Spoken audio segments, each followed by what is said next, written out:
Assalamu alaikum.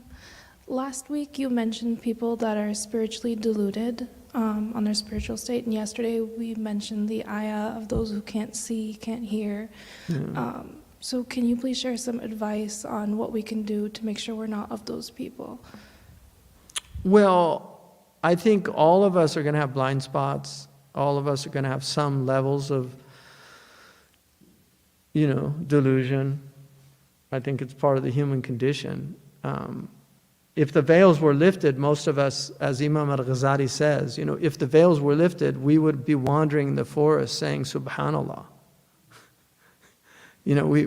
So there's a blessing in having, the veils that Allah has placed upon us. But we should ask Allah at least to, أريني الحق حقا وارزقني اتباعه وأريني الباطل باطلا وارزقني اجتنابه. I mean, it's one of my favorite du'as. I actually was asked to write in a multi-faith book on people's favorite prayers, and I think that's the one that I put from the Prophet ﷺ, because it's such a comprehensive thing to show me the truth as truth and then give me the ability to follow it. Because there's a lot of people that see the truth and they don't follow it.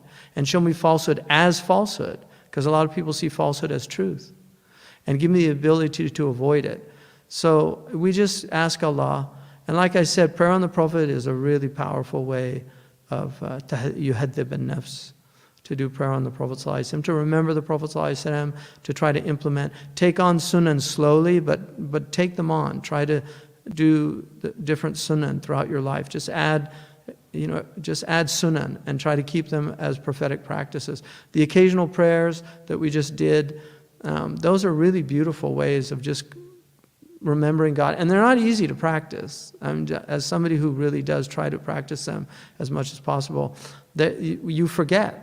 And sometimes you remember afterwards. You forget. Sometimes you go into the water closet, as they say in Europe, and forget to put your left foot first, and then say Allahumma inni a'udhu bika min al-khubuthi wal khaba'ith when you come out, right foot first. I mean, those things, are becoming mindful, right? Becoming a dhakir, and they're really powerful ways of just becoming more present. And the more you do that, the closer you get to following the sunnah of the Prophet ﷺ, the less delusional you're going to be. And I really believe that, And then his compassion is really important, because a lot of people have these outward sunan and they don't have the inward sunan, which is a big problem, right?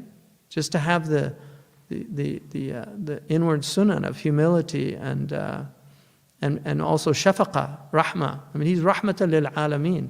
He's the mercy to all the worlds, to the animal, the vegetable, the mineral. He was a mercy to all of the worlds.